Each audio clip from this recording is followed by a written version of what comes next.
Bismillahirrahmanirrahim. Assalamualaikum warahmatullahi wabarakatuh. Alhamdulillahirabbil alamin. Allahumma shalli ala sayyidina Muhammad wa ala ali sayyidina Muhammad. Assalamualaikum ya Rasulullah. Rabbi shrah li sadri wa yassir li amri wahlul 'uqdatam min lisani yafqahu qawli. Rabbi zidni ilman warzuqni fahman wa 'allimni bis-shalihin. Bela Anda Ustaz semua, apa kabar pada hari ini? Semoga selalu dalam keadaan sehat walafiat ya. Sebelum kita mulai pelajaran pada pagi hari ini, alangkah lebih baiknya kita mulai pelajaran dengan lafaz basmalah. Bismillahirrahmanirrahim. Baiklah, untuk pelajaran pada hari ini, silakan untuk menyaksikan video berikut ini.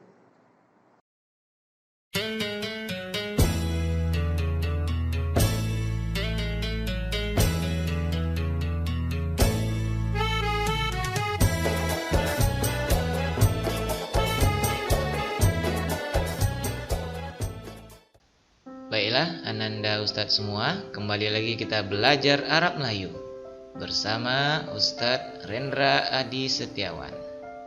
Nah, sebelum kita mulai pelajaran pada hari ini, kita mereview kembali terkait materi sebelumnya, di mana kita membahas mengenai huruf ilat. Nah, apa itu huruf ilat?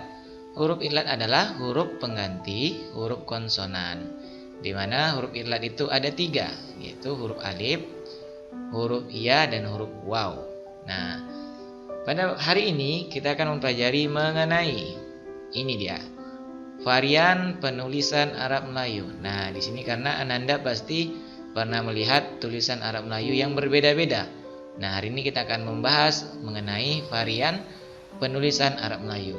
Sebelumnya kita harus ketahui dulu, nah, bahwasanya Arab Melayu ini berkembang karena adanya kebutuhan ulama masa lalu untuk menyampaikan ajaran Islam dalam bentuk tulisan kepada umat. Jadi, Arab Melayu ini merupakan salah satu media yang digunakan oleh ulama kita, ulama-ulama terdahulu, untuk mensiarkan agama Islam. Nah, luar biasa ya. Jadi Arab Melayu ini merupakan salah satu media yang berbentuk tulisan, yang dibuat oleh ulama kita untuk menyebarkan agama Islam. Nah, maka dari itu ada 2 prinsip yang biasanya digunakan pada penulisan Arab Melayu. Prinsip yang pertama adalah, sarana untuk menyampaikan pikiran dan pesan oleh penulisnya. Jadi, tulisan Arab Melayu ini bertujuan untuk menyampaikan pikiran dan pesan oleh penulisnya. Yang kedua adalah, dapat dibaca oleh pembaca. Jadi, selain untuk menyampaikan pikiran, penulisan Arab Melayu juga bertujuan agar dapat dibaca oleh pembaca. Baik, selanjutnya. Berdasarkan kedua prinsip tersebut, maka penulisan Arab Melayu ini itu berbeda-beda. Kenapa? Karena berdasarkan kebiasaan para ulama untuk memilih bentuk tulisan, di mana tergantung kepada para pembaca yang ingin diberikan oleh para penulis Arab Melayu. Tanpa kaidah, makanya Arab Melayu ini biasanya tidak menggunakan kaidah khusus yang bersifat baku sebagaimana penulisan bahasa Arab. Jadi bahasa Arab itu sudah ada ketentuannya, sudah baku, sedangkan Arab Melayu ini dia tidak baku karena setiap ulama mempunyai bentuk-bentuk penulisan yang berbeda tergantung pada tujuan pembacanya. Atas dasar itu maka dijumpai perbedaan pola penulisan tadi karena berbedanya ulama tadi. Jadi bahkan seorang ulama terkadang menulis satu kata itu dengan 2 varian yang berbeda. Selain setiap ulama berbeda, bahkan satu ulama saja bisa menggunakan 2 varian yang berbeda. Sekarang kita akan lihat bagaimana sih bentuk varian yang berbeda itu. Kita lihat contohnya ya. Baik, ini dia contohnya. Kita lihat pada bahasa Latinnya itu ada kata untuk, kata itu, waktu, dan himpunan.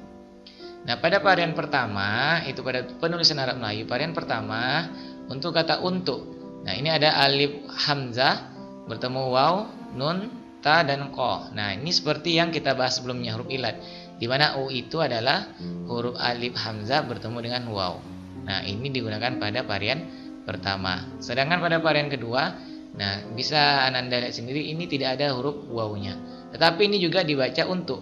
Tapi ada yang berbeda di sini. Apa itu? Ini dia, huruf waw hamzah. Huruf waw hamzah ini pada varian kedua dianggap sebagai huruf K. Kemudian ada kata itu. Nah, seperti huruf ilat kemarin, I itu adalah huruf alif iya.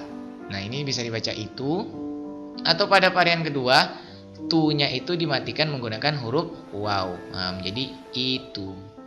Kemudian kata waktu. Nah, di mana biasanya pada varian pertama kita hanya menggunakan 3 huruf saja, huruf waw, qaf, dan ta. Jadi ini menjadi waktu bacanya. Tetapi pada varian kedua, waktu itu pada baris u di belakang itu menggunakan huruf waw.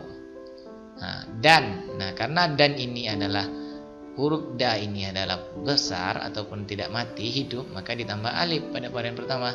Sedangkan pada varian kedua tidak ada alif, langsung dimatikan. Dan. Nah, kemudian ada kata himpunan. Nah, pada varian pertama coba Ananda lihat, hanya kata langsung saja himpunan. Sedangkan pada varian kedua, him ini dia menggunakan huruf iya.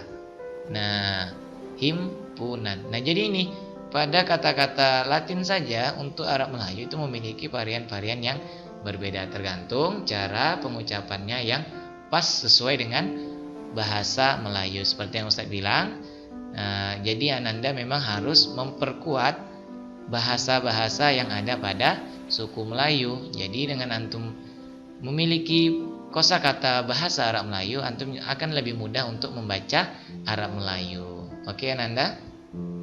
Nah, oleh karena itu pada pelajaran kita atau kurikulum kita lebih pada mengkhususkan pada varian pertama. Jadi Ananda jangan terlalu bingung jika ada varian yang berbeda, karena itu memang banyak bentuk penulisan Arab Melayu yang berbeda. Tetapi kita akan lebih memfokuskan kepada varian pertama. Jadi kita fokus kepada tulisan menggunakan varian yang bentuk pertama ini. Seperti yang kita menggunakan huruf ilat kemarin. Oke, Ananda? Nah, cukup sekian materi kita pada hari ini. Semoga dapat membantu dan menambah ilmu Ananda. Semoga dengan materi ini Ananda bisa paham lagi mengenai Arab Melayu. Untuk berikutnya kita akan sambung melalui Telegram. Oke, Ananda? Terima kasih. Baiklah Ananda, cukup sekian pembelajaran kita pada pagi hari ini. Semoga Ananda bisa memahami dan menyalin kembali materi yang telah Ustaz sampaikan. Untuk latihannya, silakan pantau terus grup Telegram yang telah kita buat. Nah, nanti akan Ustaz share latihan ataupun tugas apa yang antum kerjakan untuk hari ini. Baiklah, kita tutup pertemuan dan pembelajaran kita pada hari ini dengan lafaz hamdalah. Alhamdulillahirobbilalamin. Subhanakallahumma wa bihamdika asyhadu an la ilaha illa anta astaghfiruka wa atubu ilaik. Wassalamualaikum warahmatullahi wabarakatuh. Semangat Abdurrab, Rabbani, amanah, beradab.